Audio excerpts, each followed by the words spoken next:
Assalamualaikum warahmatullahi wabarakatuh. Puji syukur marilah kita panjatkan atas kehadiran Allah Subhanahu wa taala yang telah memberikan rahmat dan hidayahnya sehingga kita dapat bertemu pada pertemuan hari ini dalam keadaan sehat walafiat.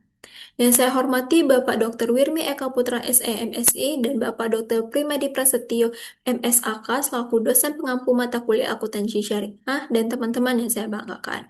Sebelumnya, izinkan saya memperkenalkan diri terlebih dahulu. Perkenalkan, nama saya Lucina Bella Sapitri dengan NIM C1 Channel 23074 yang akan menjelaskan materi mengenai istisna.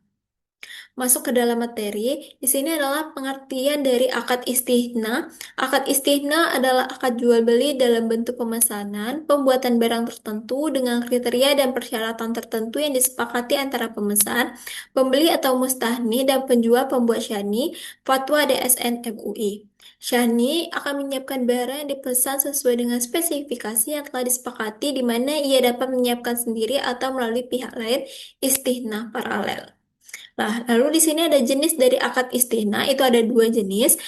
Jenis yang pertama itu adalah istina. Istina adalah akad jual beli dalam bentuk pemesanan, pembuatan barang tertentu, dengan kriteria dan persyaratan tertentu yang disepakati antara pemesan, pembeli atau mustahni, dan penjual pembuat syani. Yang kedua, ada istina paralel adalah suatu bentuk akad istinu antara penjual dan pemesan, di mana untuk memenuhi kewajibannya kepada pemesan, penjual melakukan akad istina dengan pihak lain, subkontraktor yang dapat memenuhi aset yang dipesan pemesan. Lalu di sini ada sumber hukum akad istina. Masyarakat telah mempraktikkan istina secara luas dan terus-menerus tanpa ada keberatan sama sekali. Hal demikian menjadikan istigna sebagai kasus ijma atau konsensus umum. Istigna sah sesuai dengan aturan umum mengenai kebolehan kontrak selama tidak bertentangan dengan nas atau aturan syariah. Segala sesuatu yang memiliki kemaslahatan atau kemanfaatan bagi umum serta tidak dilarang masyariah boleh dilakukan. Tidak ada persoalan apakah hal tersebut telah dipraktikkan secara umum atau tidak. Nah, di sini ada rukun dan ketentuan akad istina. Itu ada tiga. Yang pertama ada pelaku terdiri atas pemesan atau pembeli mustahni dan penjual pembuat syani. Yang kedua ada objek akad berupa barang yang diserahkan dan modal istina yang berbentuk harga.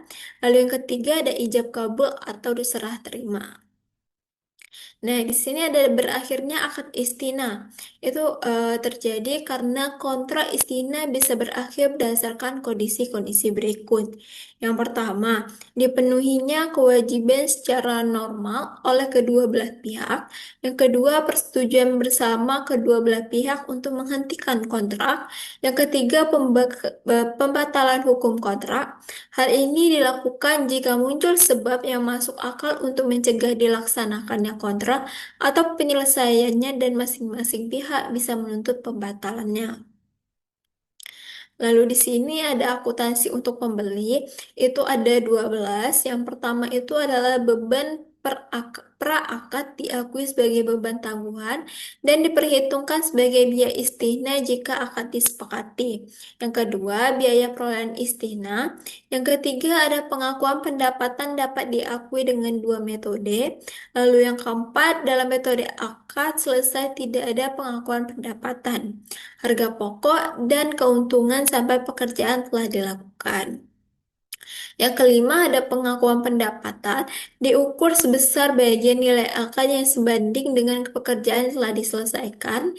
Yang keenam bagian margin keuntungan istina yang diakui selama periode pelaporan ditambah pada aset istina dalam penyelesaian. Lalu yang ketujuh ada harga pokok istina diakui sebesar biaya istina yang telah dikeluarkan sampai periode tersebut. Yang kedelapan, jika besar kemungkinan bahwa total biaya perolehan istina akan melebihi pendapatan istina, maka taksiran kerugiannya harus segera diakui. Yang kesembilan, pada saat penagihan, baik metode presentasi penyelesaian maupun akad selesai akan menggunakan akun termin istina. Lalu yang ke-10 pada saat penerimaan tagihan, yang ke-11 penyajian, lalu yang ke-12 ada pengungkapan. Nah, di sini ada akuntansi untuk penjual, itu ada 6. Yang pertama itu adalah untuk pembayaran tunai atas pesanan istina. Yang kedua ada pembayaran istina secara tangguh. Yang ketiga, jika pembeli menolak menerima barang pesanan karena tidak sesuai. Yang keempat, jika pembeli menerima barang yang pesanan yang tidak sesuai dengan spesifikasi. Yang kelima ada penyajian, pembeli menyajikan dan laporan keuangan. Lalu yang keenam ada pengungkapan. Pembeli mengungkapkan transaksi istina dalam laporan keuangan tapi tidak terbatas. Nah, di sini ada akuntansi terkait dengan asuransi. Sebagaimana jaminan atas kualitas pesanan, maka penjual akan membuat bank garansi dalam persentase tertentu atas nilai proyek. Misalnya, terjadi kelalaian atau kesalahan oleh penjual sehingga barang yang diterimakan mengalami kerusakan atau kesalahan spesifikasi pesanan dan mengakibatkan kerugian bagi pembeli. Nah, dari situ dapat disimpulkan bahwa akad istina adalah akad jual beli dalam bentuk pesanan, pembuatan barang tertentu dengan kriteria persyaratan tertentu yang disepakati antara pemesan atau pembeli mustahni dan penjual pembuat syani.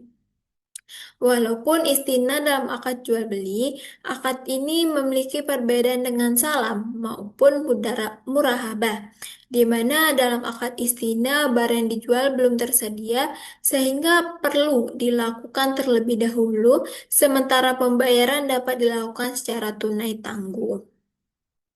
Untuk pengakuan pendapatan, istina dapat dilakukan sesuai metode akad selesai dan metode presentasi penyelesaian.